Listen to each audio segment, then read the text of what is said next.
Hey, what's up to everybody out there? Welcome to another edition of the Roundtable Talk.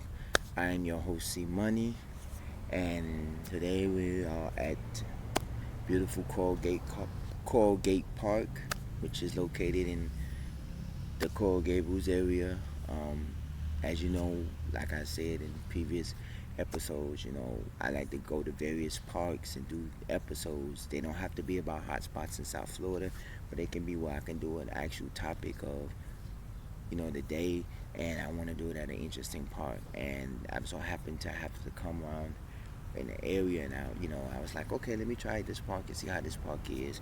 In back of me, I believe it's the park office and everything. In front of me is the playground. I'm trying to shield myself from the sun. The where I was sitting at just a few seconds ago, it was like it was cool, but then the sun came out and it was, there. And I'm not trying to be hot. And I thought about, sitting on the playground, but I'm like, okay, no, that's too much. So I'm sitting where it's a little bit of sun, but it's not as much to shine on me. And today's topic, I want to talk about something relying on several topics that I've did in the past. In the past, I've talked about racist businesses in neighborhoods, meaning, how there are some businesses that don't bring their business to the urban areas or to the black neighborhoods. And I've also talked about um,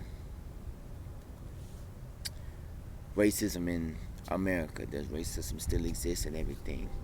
So, in this topic, I want to combine the two, which meaning that it may not pertain much, but racial profiling and discrimination in neighborhoods and businesses.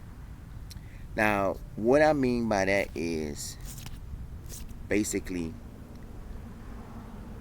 businesses and neighborhoods that stereotype people and that ban them from not wanting to come to their neighborhoods and stuff.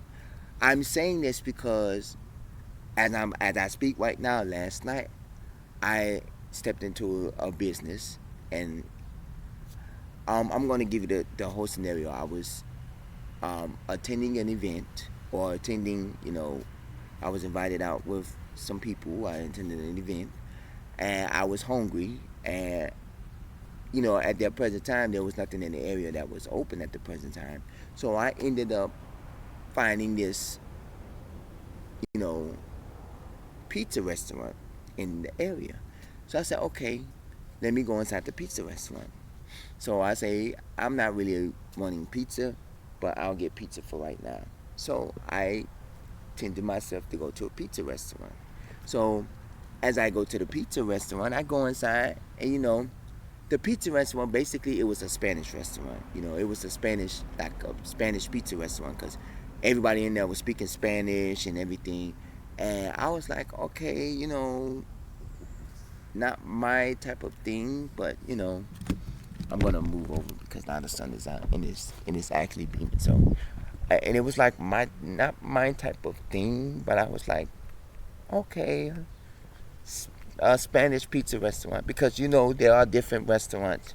I've seen, you know black people, you know that own Chinese restaurants, and I've seen, white people that own soul food restaurants. I've seen stuff like that. So basically, I was like, okay, maybe, a Spanish um, pizza restaurant. Okay, that's understandable. Now I'm here on the playground, so I can get a much better, different shade of the sun. So okay, so if you see me in the playground, don't say he's a kid. So when I went inside the restaurant, they was talking Spanish and stuff. What kind of intrigued me about the restaurant is like everybody was running freely. Like, I don't know who worked there. I only know one person behind the counter, and then you had other people back and forth getting their own drinks and sodas and paying and not paying for it and stuff, and everybody laughing and kicking and laughing and doing all this stuff and everything. And I was like, okay. So I sat there, and I was standing there for about a good 5 minutes. There was nobody in line or nothing like that, and the person behind the counter was fixing the pizzas or whatever. So I sat there for 5 minutes. And I'm like, is anybody gonna ask me? Now, no, not knowingly, I'm the only black person in there because everybody is Spanish and Hispanic. So I'm saying nobody's gonna ask or say anything, or can I help you or take your order? Cause there was another person behind the counter when I got there, but then he went off and went into the soda fridge or the soda cooler and got him a beer and stuff like that. And then there was people going in and behind the counters, and the main person that was behind the counter, he was fixing somebody pizza. He gave it to them, and then they walked off, and then he started writing on his little receipt paper and everything. So nobody stopped to ask me anything. Nobody said, "How can I help you? Can we take your order?" or anything. Nobody said that. Then a group of other people came in because apparently there is a Spanish club that was probably like next door, not next door in the same plaza, but like across the street from it. And I guess there was some people coming in from the Spanish club. So I sat there and I say, if I sit here long enough, ain't nobody gonna take care of me. So I got mad and walked out. And I was like, furious, like, I sat there for 5 minutes and nobody I even put whatever I had, I had my little bag or whatever, and I even put it down and stuff like that. And I'm like, okay, somebody, do I have to sit down for somebody to serve me? Is this a sit down restaurant? Or I walk up to the counter and nobody wanted to tend to me. So I got mad and walked off. In the back of my mind, I'm like, what type of place is this? And I'm saying, just because I'm in the wrong area, doesn't necessarily. Nah, the venue I was going to, like the place I was, wasn't in the area, but it was like when you like driving, or if you're walking or taking public transportation, and you go into and you want to find something to eat, and they say, oh, this place is a half a mile away, you just got to go this way to get to it. That's what ended up happening. I was looking actually for a convenience store, and I fell upon, because I said, okay, I can get me some snacks home convenience store that'll keep me, whatever, until the venue. And then I stumbled upon, next to the convenience store, I stumbled upon a pizza place, and I was like, do I want to go in the convenience store or the pizza place? I said, let me go in the convenience store. And the convenience store turned out to be looking like a dollar store. It wasn't really a convenience store. They had like snacks and stuff, but it's, a convenience store is mainly, they sell actual like food or something like a 7-Eleven, but it was more like of a dollar store. They only had like a few selection of snacks and stuff, and then they sold like hardware and school supplies and all that. I'm like, they don't sell that in convenience stores. So I said, I just bought a little mini drink, and I went to the pizza place. And then that's when I stood in the pizza place for 5 minutes, and then I got disgusted and walked out. And I wanted somebody to say something about why he came in here, and I felt like I didn't belong. But altogether, I did belong, because my point is about that. It doesn't matter where your business is located at. You could be located in a Spanish town. You could be located in a Japanese or China area, because Miami has a diverse culture. We have an area called Little Haiti, where most of the Haitian people stay at. We have an area called Little Havana, where basically Hispanics stay at. Also, there's a city called Hialeah, where predominantly there's Hispanics that stay in Hialeah, but there are black people that also stay there as well. And we also have an area called Attapata, which is a mix of Hispanics and blacks. So, and then there are Hispanics in certain areas, because in my area there are Hispanics. But my thing is, it doesn't matter where your business is located. Just because you're located in a predominantly Hispanic neighborhood or city or area, that doesn't necessarily mean that you have to turn away customers. Now, for me to sit there for 5 minutes and actually don't get no service, that actually is called, to me, refusable racial profiling, meaning that because you're not a regular in this restaurant and you're somebody we've never seen, why should I serve you? I'm going to serve my regular guests. And because of your color and you don't speak Spanish, I feel as if you don't belong here. But I'm in the back of my mind, I'm like, and then as soon as I left, I said, this is a topic I need to speak on, because I know there's a lot of people out there that have been through this problem and that have been through this situation where they done been in a restaurant and they've been there for like 5-10 minutes and they don't get served, and then they're like, I'm leaving, And I told myself I was going to give them a review, which I haven't did it yet, but rest assured, after I finish this show, they will get a bad review, because everybody is a food critic. You know, you have those ones that say they are paid to go in the restaurants and taste the food and post it to their blogs and stuff like that. Yeah, those are. But everybody is a food critic. No, and everybody is a critic because Google makes it where you can do reviews on hotels, restaurants, businesses. So basically, you are a free critic, a review critic, because I done gave so many reviews on different places, good and bad. I done gave reviews on a lot of restaurants, good or bad. It's just the fact that you are a critic. Google has a section in Google Maps where you can leave a review, 5 stars, 4 stars, 3 stars to 1 stars or whatever, and you can also leave a review, and it does that. So you are a review, and that's basically what a lot of people rely on when they go to these restaurants and these hotels, especially the hotels, because I know some friends and I know some people that say that they look at the reviews of hotels before they go, and if they see more negative reviews than positive, they won't stay there. But then there are some people that say it doesn't about the reviews, it's about the pricing and all that. But my thing is, when you come to situations like this, that is a negative vibe towards your business. Now, even if I was to get service at that restaurant, it was a possibility I would have never been back to that restaurant because of the location it's at, and it's out of my area. But due to the nature that you refused me service by ignoring me, even if I wanted to, I would never go back to that restaurant, because you're now telling me that basically, because you're not Hispanic or you're not the color of us and you don't speak it, we refuse to serve it. Now, eventually somebody probably would have served me, but it shouldn't have took no 5 minutes. When there's nobody in line, when there's, somebody that works there, because I know it's more than one person that worked there. I told you when I first got there was a man behind the counter like he was working there, but he ended up going to get him a beer out of the cooler and stuff like that. And then the other man, after he stopped making the pizza, he just started writing on his little pad or whatever. And I'm like, you have a customer here. And in the back of my mind, like, is anybody gonna serve me? And I looked at it as if, just because I don't fit in your neighborhood or in your restaurant, that doesn't give you the right to refuse me. Now, I want to know how y'all think about this, because to me, I think it's a real, excuse my language, everybody, but I think it's a real shitty situation, because nobody should be refused service just because you do not fit in there. That's just like a white person going to a soul food restaurant saying, I want to buy some collard greens.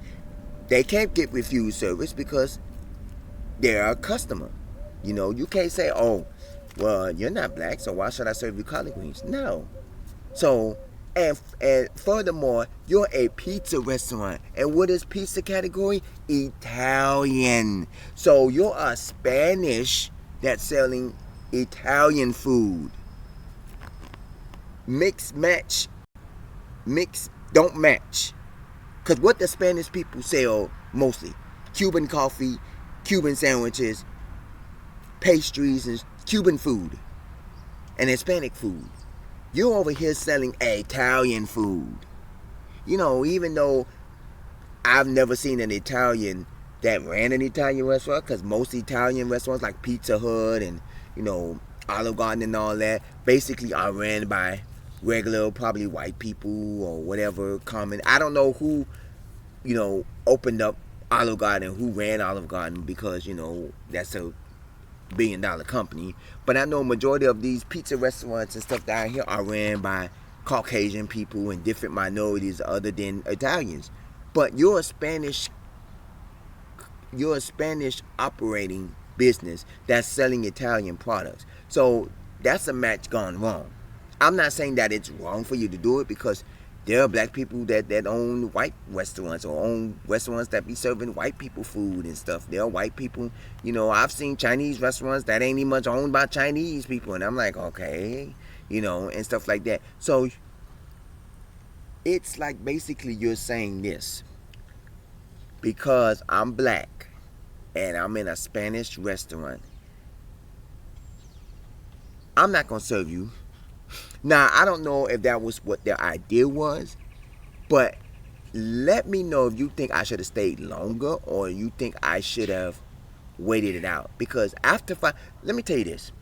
if you go inside of any restaurant, regardless if you have to be seated to get regardless if you have to be seated, or regardless if you have to seat yourself, or regardless if you have to walk up to the counter, if you are not serviced within the next 5 minutes, that is a bad business. I will understand if a server comes to you and say, give me one moment, we'll be right with you in a minute. Now that I understand, because that means that they're busy, and that, me and a friend of mine visited Orlando earlier this year.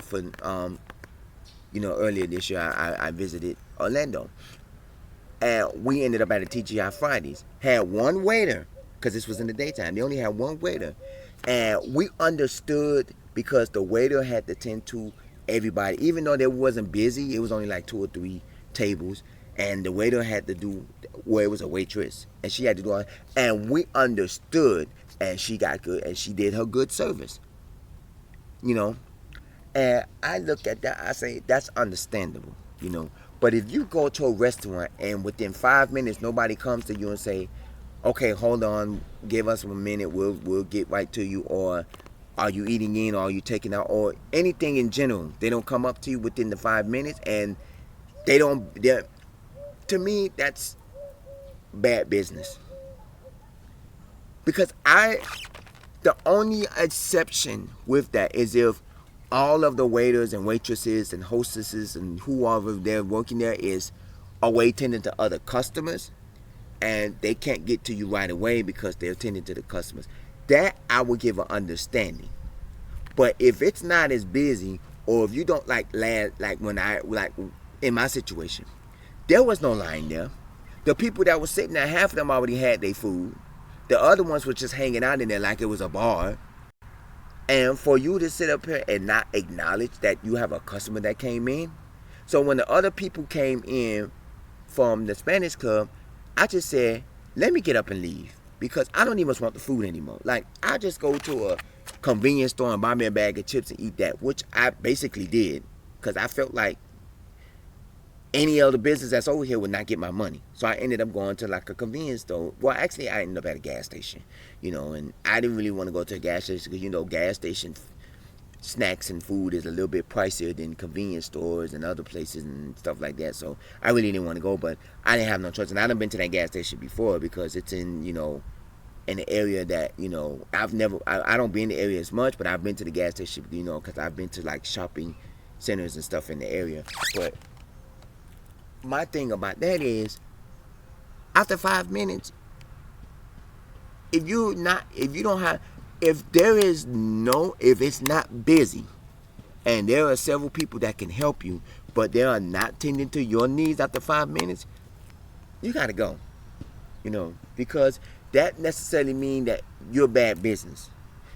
And I say that, and I be saying that about the strip clubs, because I visited a strip club before, and a lot of these female dancers and male dancers, if you go to a male strip club where the males take up, but a lot of these I'm just gonna say dancers in general. I'm not gonna say female or male, because there are female strip clubs and male strip clubs, so gentlemen's clubs and female clubs. But a lot of these dancers, these exotic dancers that come out, they mostly tend to the regulars that come there. If you're fresh meat that's never been to this club and you want to try it out for the first time, they'll look at you like, okay. Especially in certain cases if you are minority, because they know that the Caucasian people have money. Not saying that black people don't have money, but let's think of, okay, let me put you in a scenario. I'm a black exotic dancer, and I work out in the dance club. I go around the room and I see a bunch of people. You see a few blacks here, you see a few whites there. A lot of the dancers will go to the Caucasian people or go to the regular people that knows that are paying, than to go to the person that just came in here for the first time. You know why? Because they know that the people over here that are regular people will give them money. not knowing that that person over here could be a multi-million-dollar businessman that just want to come out and have a little fun, but you're going to refuse him service because you want to go to your regular, and your regular probably be give you the same old $5, $10 here and there. But this person may give you a whole $100 bill right off the rip just for catering to them, you know. And I look at that, I say, that's bad for business, because I told my friend, if I ever had a strip club or an exotic club or exotic dancer club where they have exotic dancers, I would say your number one rule for the dancers is take care of everybody that walks through that door. Don't just take care of your regulars or the people that be there much, that comes there more often. Anything that steps through that door should be a priority. Not saying everybody step to that person all at once, but if they step through that door and you see nobody has tended to the, go to the person and talk to them. You know, you never know. You might get a dance out of them. They may bless you with $100. They may bless you with $5. You never know. And that's the thing I say about businesses. Even though your business may not be struggling and you do good with decent money, but you shouldn't refuse service to anybody because they're not a regular in your business, or they don't speak your language, or it's somebody that you feel doesn't belong. You know, and it's the same thing about neighborhoods, you know, because I don't walk through neighborhoods and people look like, why is it? Like, I get when cops pull people over in certain neighborhoods because they feel like they in the wrong side of town, because I've seen it on different TV shows, you know, where they had it there, and I've seen it in, you know, and I've heard stories about it where you driving through a white neighborhood, the police pull you over and they're trying to figure out what you're doing in the neighborhood. You know, I've experienced it, even though I've experienced it in my own neighborhood, because the police the police stopped me. I was walking because I was going to hang out with my friends at a picnic, and I was walking, you know, to go, you know, to go and jump on the train, or I don't know what I was doing, to go hang out with my friends at a park, and the park was located in a different county. I stay in Miami-Dade. The park was in Broward County.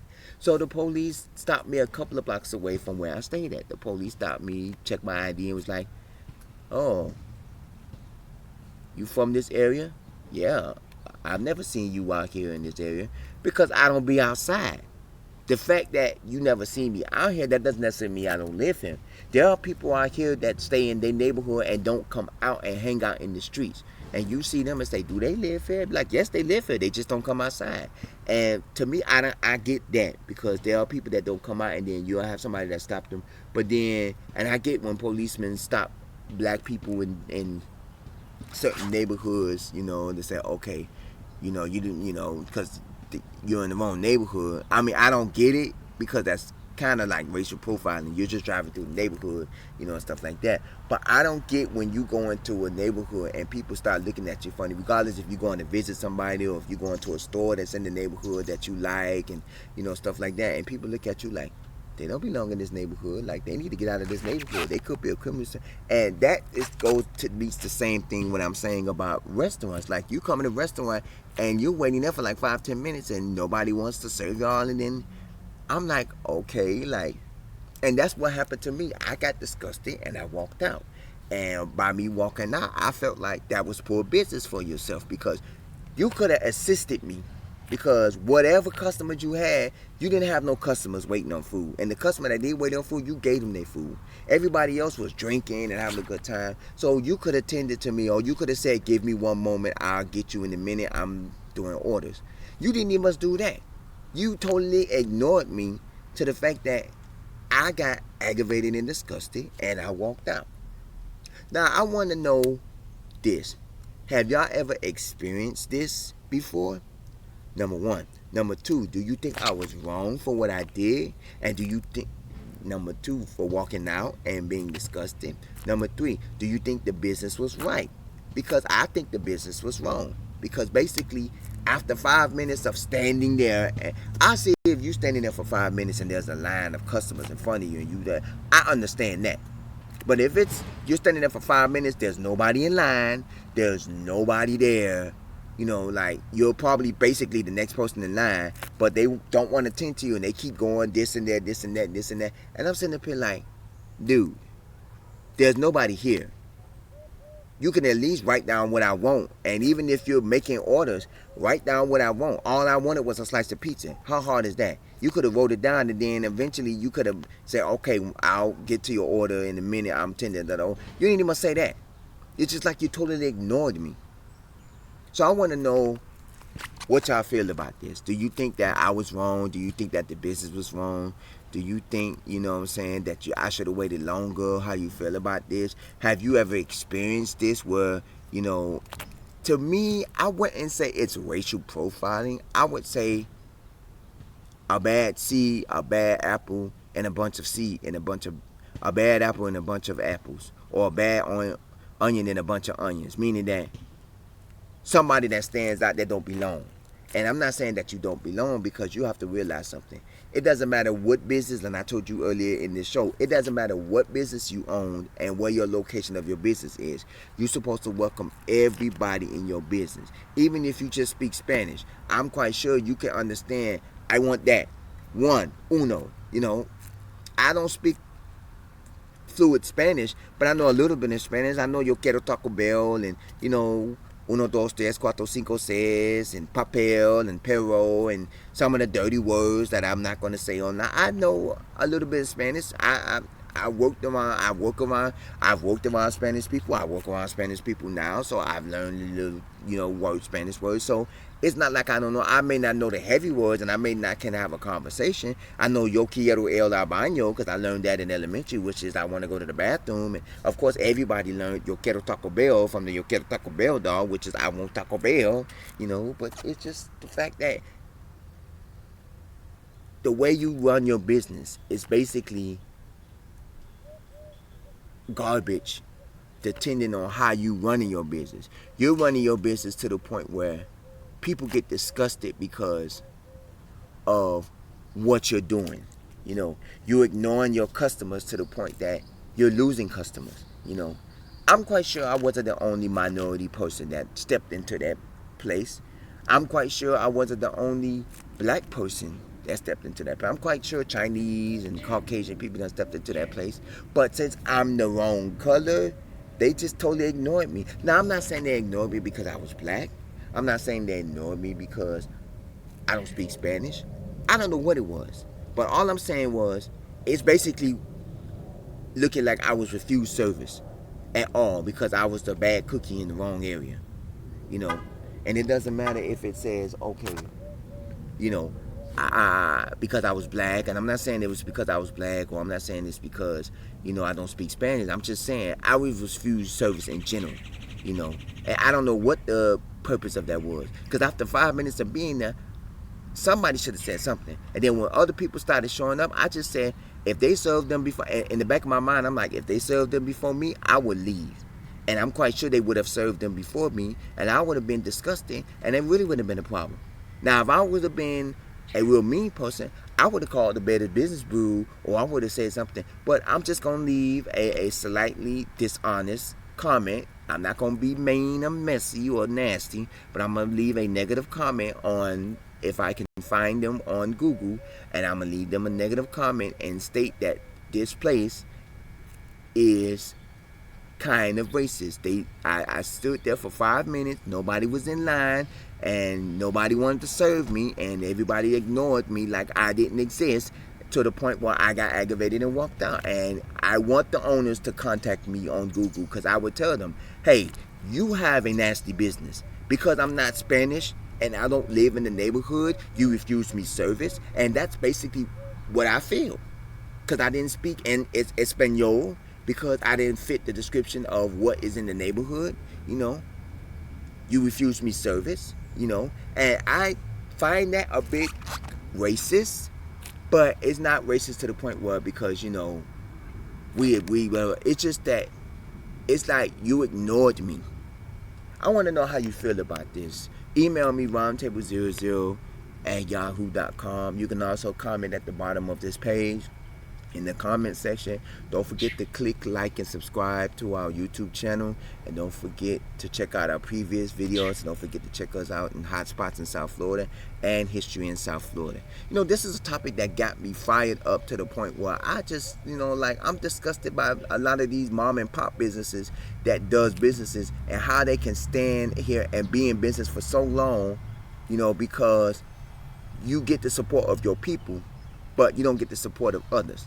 Look how many Arabs have stores in the urban, in the hood areas. Most of these convenience stores and corner stores that are in the black neighborhoods are owned by Arabs, and they welcome them with open arms because some of them be having a black female or a black guy working there. Most of the time they have a black female behind the counter, or they have a black guy who's there helping the stock or stuff like that. A lot of these Arabs, they hire minorities. So I give the Arabs prop. But these Spanish and Hispanic businesses, they act as if that, what are we here for?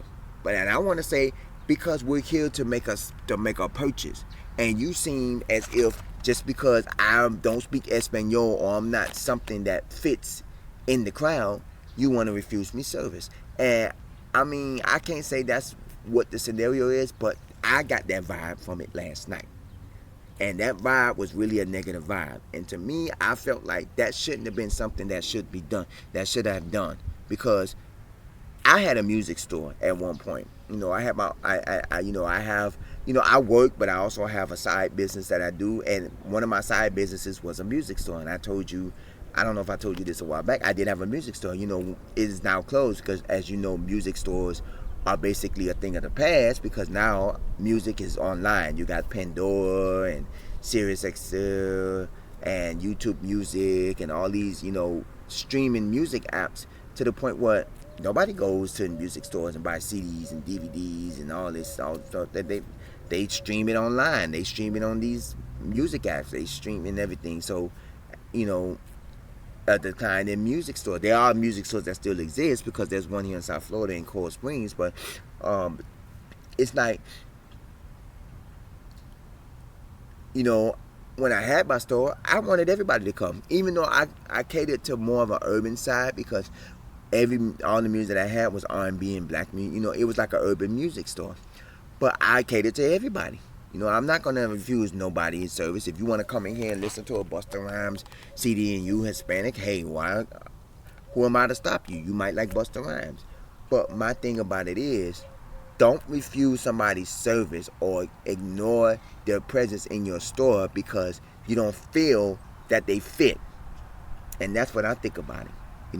Let me know how you feel about this, because this is a topic that has been that just irked my nerves when it happened. And as soon as I say that, I say this is going to be my next topic, because I need to know how America feels about this, because I'm quite sure this is not the only business that have done this. There are several businesses out here that have came out here and probably done ripped people apart because they come in they restaurant and have refused them service, not literally or physically, not verbally. But you just sit there for a minute like, I'm just standing here and nobody's going to come to me and say anything to me. Not even give me a minute because we're backed up or we're busy and somebody will be with you shortly. Not even, hi, how are you doing? Just give us nothing. So, and then you set up here for like, I think a person should wait no more than 5 minutes in the store. If you don't greet me after 5 minutes, I'm coming out of your business. I don't even want it no more. Because that first 5 minutes in walking into a business is crucial. Whether you're walking into Chili's, TGI Fridays, Cheesecake Factory, any restaurant that's a mom and pop restaurant that you have to walk up and order. Even same thing McDonald's. McDonald's have like 10 workers working at one point, even if they have 2 or 3 workers. Because I ended up, before that, I was going to Checkers. Now, the reason why I denied Checkers because the service there is lousy. I've been to that Checkers before. When you order, they take 30 minutes or so, because it's like whoever's doing the pull-up window, the walk-up window is also taking care of the drive-through window. And then they try to get the drive-through window out because they got to meet their little minute quota, that little minute thing that be's on there where you got to get the customer their food and then at a certain time. They're more concerned about that than the customer walking up. So, I said, I don't even want it. I said, I'll go to wherever I'm going in the neighborhood I'm going towards or whatever and get something. And that's what ended up happening. And, because I didn't want Checkers because their service was not, and it wasn't because they didn't refuse me, because it was people that was waiting in front of me that was waiting on their food, and then they was more attending to the customers in the drive-thru. So I said, okay, I'm not finna do this because I'm not finna sit here all night and budge with them. So I ended up doing that. But let me know how you feel about this topic. Like I said, do you think I was wrong for doing what I was doing? Do you think that the business was wrong for doing what they was doing? Do you think that they did nothing wrong? Do you think I did something wrong? Have you experienced this this situation? Email me roundtable00@yahoo.com. Don't forget to comment at the bottom of this page. This is your boy C Money. Of course, I'll probably be doing a follow-up on this episode. Stay safe, stay blessed, and I will see you in the next episode. Take care.